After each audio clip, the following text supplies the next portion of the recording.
नहीं, क्यों नहीं बजवाई? उन्होंने बजवानी चाहिए थी। नहीं, हम बजवा देंगे पवन खेड़ा के यहाँ, हम बजवा देंगे। हमारे माननीय अध्यक्ष जी आप जलेबी पवन खेड़ा के यहाँ और कांग्रेस के यहाँ पहुँचवाइए। उनको तो ये मालूम ही नहीं है कि ये चीजें भी फेमस है। वो तो किसी ने उनकी गाड़ी में एक डब्बा रख दिया और डब्बा रखा तो उन्होंने देखा कि इतनी बड़ी जलेबी यहाँ बनती है, तो उसको लेकर के वो उतावले हुए हैं थोड़े, उनको मालूम नहीं था। आम आदमी तो भ्रष्टाचार की दलदल में फंसी हुई पार्टी है, वो तो कांग्रेस से आगे है। और कांग्रेस और आम आदमी पार्टी का दोनों का आपस में तालमेल है। ये तो उनकी सीटों को लेकर के झगड़ा हुआ, नहीं तो लोकसभा में तो दोनों गले मिल गए थे। जो श्रेय है वो श्रेय आदरणीय नरेंद्र मोदी जी को जाता है, जिन्होंने पिछले 10 वर्षों में ऐसी नीतियां, ऐसी योजनाएं चलाई हैं जिसका लाभ गरीब व्यक्ति को भी मिल रहा है, जिसका लाभ किसान को भी मिल रहा है, जिसका लाभ युवा को भी मिल रहा है और जिसका लाभ महिला को भी मिल रहा है। इस प्रकार की योजनाएं आदरणीय मोदी जी ने वो हर वर्ग के लिए चलाई हैं।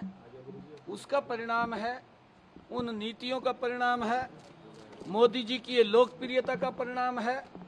मोदी जी को देश के लोग प्यार करते हैं, मोदी जी को देश के लोग स्नेह करते हैं और उसका परिणाम है भारतीय जनता पार्टी हरियाणा के अंदर तीसरी बार प्रचंड बहुमत से वो आई है। और हरियाणा के लोगों का मैं दिल से धन्यवाद करता हूं कि जिन्होंने मोदी जी की नीतियों के ऊपर मोहर लगाई है।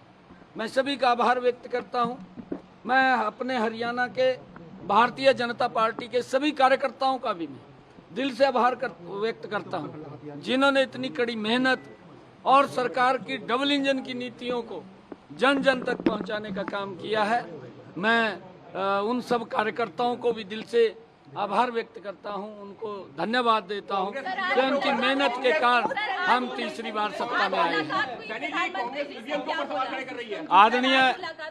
आदरणीय प्रधानमंत्री जी से शिष्टाचार मुलाकात हुई है, क्योंकि मैंने हरियाणा की जो प्रचंड जीत हुई है उसके बारे में आदरणीय प्रधानमंत्री जी को बताया है। और मैंने कहा है प्रधानमंत्री जी को कि आपको हरियाणा के लोग बहुत प्यार और स्नेह करते हैं और उसका परिणाम है कि आज तीसरी बार भारतीय जनता पार्टी को इतनी बड़ी सीटें दे करके ये तीसरी बार हरियाणा में डबल इंजन की सरकार बनी है।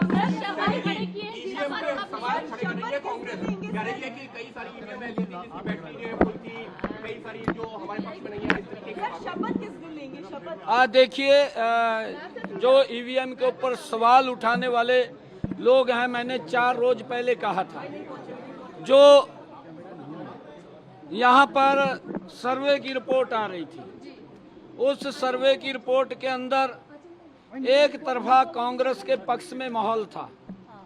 कांग्रेस इस प्रकार का वातावरण बना रही थी, झूठ का बवंडर खड़ा कर रही थी कि हम सत्ता के अंदर आ गए हैं। और मैंने बार बार इस बात को कहा, मेरी कोई भी बाइट आपने देखी होगी, सुनी होगी, मैंने ये बात कही है कि हमने इतना काम किया है पिछले 10 वर्षों में आदरणीय मोदी जी के नेतृत्व में, और मुझे पूर्ण विश्वास है कि हरियाणा के अंदर तीसरी बार बहुत बड़े मैंडेट के साथ एक तरफा जीत भारतीय जनता पार्टी की होगी।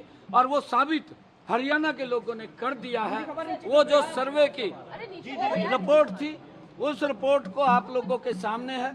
मेरे को ये भी पूछा गया था, जब पत्रकारों ने ये पूछा था कि सर्वे ये दिखा रहे हैं, मखा सर्वे की अपनी रिपोर्ट होती है, उनका अपना आंकलन होता है, मैं उसके ऊपर कुछ नहीं बोलना चाहता, परंतु मेरा भी आंकलन है, क्योंकि मेरा आंकलन ये है कि मोदी जी ने जो काम किए हैं, मुझे पता, उन्होंने गरीब के लिए 5 लाख रुपए का आयुष्मान कार्ड दिया है। आज गरीब व्यक्ति को इस बात की चिंता नहीं है कि उसके इलाज के लिए पैसा कहां से आएगा। ये सम्मान अगर कोई दे रहा है तो नरेंद्र मोदी की ही योजना है, जो गरीब व्यक्ति को संबल बढ़ाने का काम मोदी जी कर रहे हैं। और मैंने इसी आधार के ऊपर कहा था कि भारतीय जनता पार्टी बहुत बड़े मैंडेट के साथ एक तरफा जीत लेकर के आ रही है। इसका श्रेय पूरा का पूरा अगर जाता है वो मोदी जी को जाता है और कार्यकर्ताओं को जाता है। देखिए, इसके बारे में मुझे नहीं मालूम है, मेरे को नहीं देखिए, मेरी जो ड्यूटी थी मैंने वो पूरी की है। ये हमारा पार्लियामेंट्री बोर्ड तय करेगा। अभी हमारे ऑब्जर्वर भी आएंगे, वो ऑब्जर्वर और मुझे नहीं मालूम है, वो केंद्र तय करेगा, हमारा पार्लियामेंट्री बोर्ड तय करेगा। विधायक दल अपना नेता चुनेगा, किसको चुनेगा किसको नहीं चुनेगा। जिसको भी चुनेगा, हमारी पूरा का पूरा विधायक दल, हमारे यहाँ कोई किंतु परंतु तो है नहीं। हमारे यहाँ कोई ये भी नहीं कहता कि ये जो पार्लियामेंट्री बोर्ड का आदेश होगा वो सिर माथे के ऊपर होता है। और वो मैंने कहा है कि केंद्र तय करेगा, हमारे ऑब्जर्वर आएंगे, ऑब्जर्वर उसको जो आएंगे वो तय करेंगे। और जब दायित्व संभालने के लिए तैयार है, जिम्मेदारी नहीं, देखिए मैंने कहा है कि हमारा पार्लियामेंट्री बोर्ड इस बात को तय करता है और पार्लियामेंट्री बोर्ड का फैसला वो अंतिम फैसला है। जो भी फैसला उनका होगा वो सर्वमान्य है।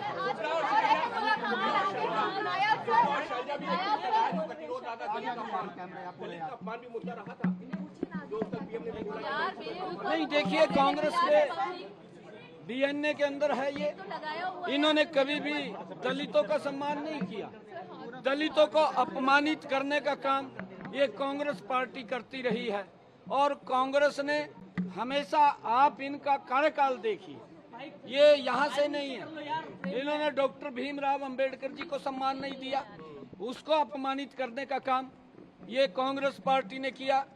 जिस पवित्र संविधान की रचना डॉक्टर भीमराव अंबेडकर जी जो उसके मुखिया थे, उन्होंने उसका निर्माण किया, उस पवित्र संविधान को भी अपमानित करने का काम ये कांग्रेस पार्टी कर रही है।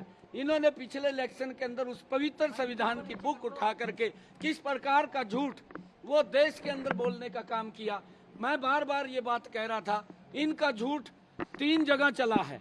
एक हिमाचल में चला है, एक कर्नाटक में चला है, एक तेलंगाना में चला है। और अब इनका झूठ बिकने वाला नहीं है।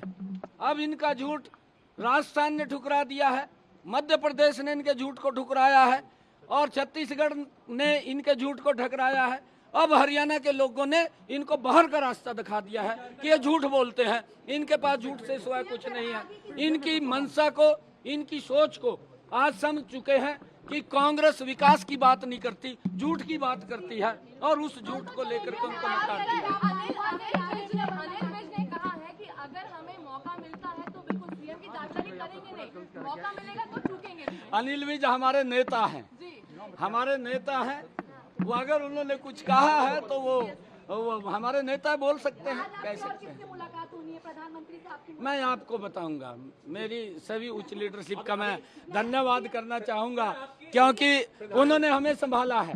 उन्होंने आकर के हरियाणा के अंदर सभी हमारी बड़ी उच्च लीडरशिप ने, चाहे माननीय अमित शाह जी हैं, चाहे आदरणीय जगत प्रकाश नड्डा जी हैं, आदरणीय ठाकुर राजनाथ सिंह जी हैं, हमारे धर्मेंद्र प्रधान जी हैं, हमारे विप्लव कुमार देव जी हैं, हमारे सुरेंद्र नागर जी हैं और हमारे सतीश पूनिया जी हैं। हमारी जो केंद्रीय उच्च लीडरशिप है उन्होंने हमें संभाला है और हमारे इलेक्शन को गति देने का काम उन्होंने किया है। और जो मोदी जी की नीतियाँ हैं उनको एक मजबूती से नीचे तक पहुंचाने का काम किया है। हम सबको मिलकर के उनका धन्यवाद करेंगे।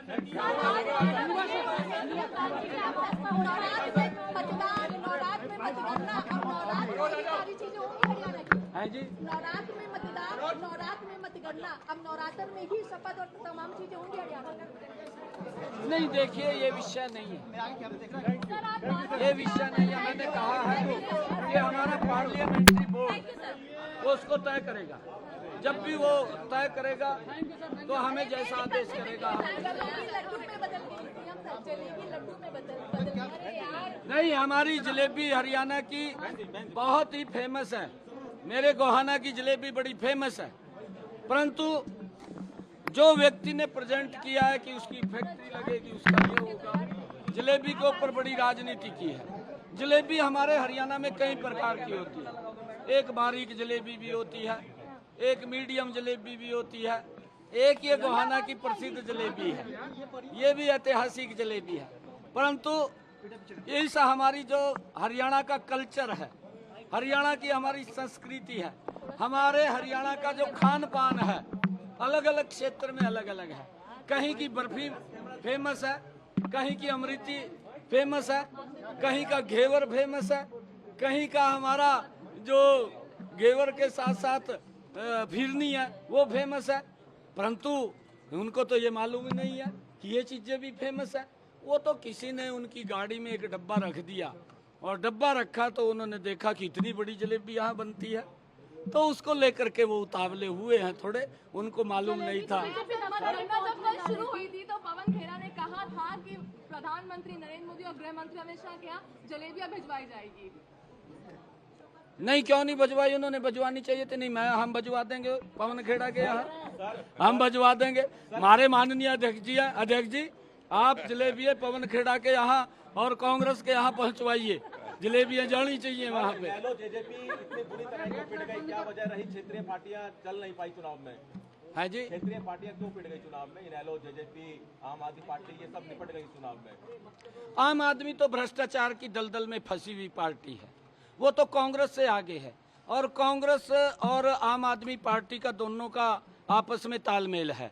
ये तो उनकी सीटों को लेकर के झगड़ा हुआ, नहीं तो लोकसभा में तो दोनों गले मिल गए थे, एक दूसरे को गाली भी देते थे, विधानसभा में भी मिलने वाले थे। और तो सीटों को लेकर के तालमेल नहीं बना, क्योंकि लोग समझ चुके हैं कांग्रेस भ्रष्ट है और आम आदमी उससे महाभ्रष्ट है। अगर कांग्रेस को महाभ्रष्ट कहें तो आम आदमी भ्रष्ट है, दोनों एक दूसरे के अनुरूप हैं। इनेलो, जेजेपी का खाता नहीं खुला। देखिए उनको आप पूछ सकते हैं। हमने तो बार बार ये कहा है, INLD के नेताओं को भी कहा है कि भाई थोड़ा जोर मारिए, जोर मारना चाहिए। लंबे समय तक आप लोग सत्ता के अंदर रहे हैं, परंतु वो उतना कवर नहीं कर पाए।